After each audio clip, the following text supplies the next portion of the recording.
കർത്താവിൻ്റെ പരിശുദ്ധമേറിയ നാമം വാഴ്ചപ്പെടുമാറാകട്ടെ. അനുഗ്രഹീത പ്രഭാതത്തിനായി ദൈവത്തിന് നന്ദി പറയുന്നു. ഈ പ്രഭാതത്തിൽ ദൈവസന്നിധിയിൽ ഇരുന്നു കൊണ്ട് ദൈവശബ്ദത്തിനായി കാതോർത്തിരിക്കുന്ന എല്ലാ പ്രിയപ്പെട്ടവർക്കും ക്രിസ്തേശുവിൻ്റെ നാമത്തിൽ സ്നേഹവന്ദനങ്ങൾ. തിരുവചന ചിന്തയ്ക്കായി നമ്മുടെ കയ്യിലിരിക്കുന്ന തിരുവചനം നമുക്ക് തുറക്കാം. ഇയ്യോബിൻ്റെ പുസ്തകം അതിൻ്റെ 2-ാമത്തെ അധ്യായം 10-ാമത്തെ വാക്യം. അവൻ അവളോട്, ഒരു പൊട്ടി സംസാരിക്കുന്നത് പോലെ നീ സംസാരിക്കുന്നു. നാം ദൈവത്തിൻ്റെ കയ്യിൽ നിന്ന് നന്മ കൈക്കൊള്ളുന്നു, തിന്മയും കൈക്കൊള്ളരുതോ എന്ന് പറഞ്ഞു. നമുക്ക് വളരെ സുപരിചിതമായൊരു വേദഭാഗമാണ്. ഇയ്യോബ് തൻ്റെ ഭാര്യയോട് പറയുന്ന ഒരു ഭാഗമാണ് തിരുസന്നിധിയിൽ നമ്മൾ വായിച്ചു കേട്ടത്. തിരുവഴുത്തിൽ വലിയ വിശദീകരണമൊന്നും നൽകിയിട്ടില്ലാത്തൊരു കഥാപാത്രമായി ഇയ്യോബിൻ്റെ ഭാര്യ.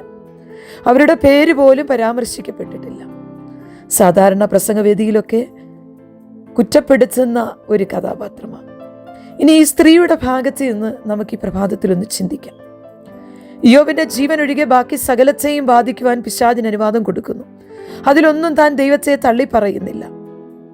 കടലിലെ മണലിനേക്കാൾ കഠിനമായ ദുരന്തഭാരം ഏറ്റുവാങ്ങിയ ഒരു വ്യക്തിയാണ് ഇയ്യോബ്.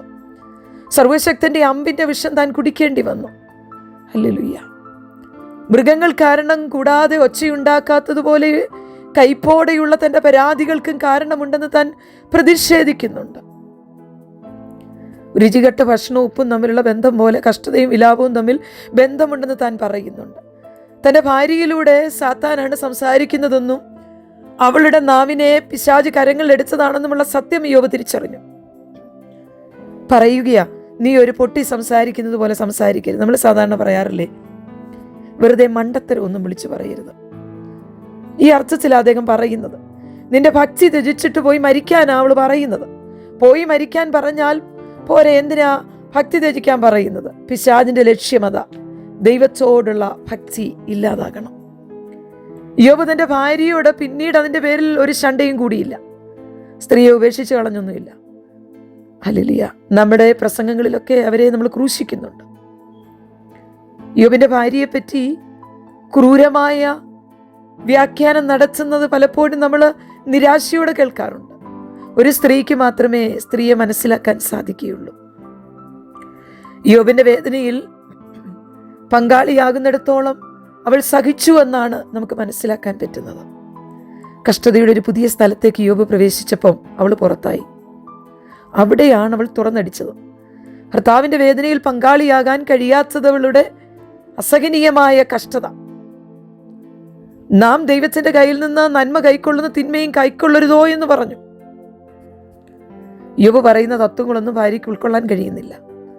ജീവിതത്തിൽ സകലതും നഷ്ടപ്പെട്ട സാഹചര്യത്തിൽ മനസ്സ് ഇളകിപ്പോയ ഒരു സ്ത്രീയുടെ വിലാപമായി അതിനെ കരുതിയാൽ മതി. ഇത്രയെല്ലാം സംഭവിച്ചിട്ടും ഇയ്യോബ് ദൈവത്തിൻ്റെ സ്വന്തമാണെന്ന് സ്ഥാപിക്കുക. എൻ്റെ ജാമ്യക്കാരൻ ഉയരത്തിലുണ്ടെന്നാണ് അദ്ദേഹം പറയുന്നത്. ഭക്തൻ ഇപ്രകാരം സംഭവിക്കുമോ? പൊതുവെ ആളുകളുടെ ചോദ്യമാണ്. അതാണ് ഇയ്യോബിൻ്റെ ഭാര്യയും ചോദിക്കുന്നത്. ക്രിസ്തുവിൻ്റെ രക്തത്താൽ വീണ്ടെടുക്കപ്പെട്ടു എന്ന് പറയുന്നവരും അത് തന്നെയല്ലേ ചോദിക്കുന്നത്. നന്മ ലഭിക്കുമ്പോൾ മാത്രം ദൈവത്തെ സ്നേഹിക്കുന്ന സ്ഥിതി ഒരുതരം നിലവാരം കുറഞ്ഞ ആത്മീയമാണ്. പലർക്കും അതിൽ കൂടുതൽ വളർച്ചയില്ല. ആ സ്ത്രീയും അവിടെ വരെ വളർന്നിട്ടുള്ളൂ. എന്നാൽ ഇയ്യോബിന്റെ കാഴ്ചപ്പാട് മറ്റൊരു ലെവലാണ്. പ്രശ്നങ്ങളാണ് ആ മനുഷ്യനെ കരുത്തനാക്കുന്നത്. ഇരുമ്പ് പല പ്രാവശ്യം ഇലയിൽ വെച്ചാണ് മൂർച്ചയാകുന്നത്. ആ പ്രക്രിയയിലൂടെ പോകാതെ മൂർച്ചയുള്ള ഒരു ആയുധമാകുന്നില്ല. ഇളകി മറിയുന്ന സമുദ്രത്തിലൂടെ കപ്പൽ ഓടിക്കുമ്പോഴാ മികച്ച നാവികനായി മാറുന്നത്. ജീവിതത്തിൽ വന്ന് സംഭവിക്കുന്ന വിഷയങ്ങളെ ആ നിലയിൽ കാണുവാൻ, അപ്രകാരം അതിനോട് പ്രതികരിക്കാൻ നമുക്ക് സാധിച്ചാൽ നമ്മൾ വിജയിക്കുകയാണ്. ജീവിതത്തിൽ ഉണ്ടാകുന്ന ദുരന്തങ്ങൾക്കും വേദനകൾക്കും ദൈവമായിട്ടുള്ള ബന്ധമില്ലായ്മ ചെയ്യാൻ കഴിയില്ലെന്ന് ജീവിതത്തിലൂടെ ഇയ്യോബ് തെളിയിച്ചു കൊടുത്തു. കഷ്ടതയുടെ ആഴങ്ങളെ ഇയ്യോബ് വിഴുങ്ങുകയായിരുന്നു. പരിശോധനയുടെ പരീക്ഷണശാലയിൽ വെന്തുരുകിയ ഭക്തനായി ഇയ്യോബ്. ഭാര്യ പറഞ്ഞ വാക്കുകളുടെ പേരിൽ അവളെ തിരസ്കരിച്ചില്ല. അതേ ഭാര്യയിൽ 10 മക്കൾ വീണ്ടും ജനിച്ചു.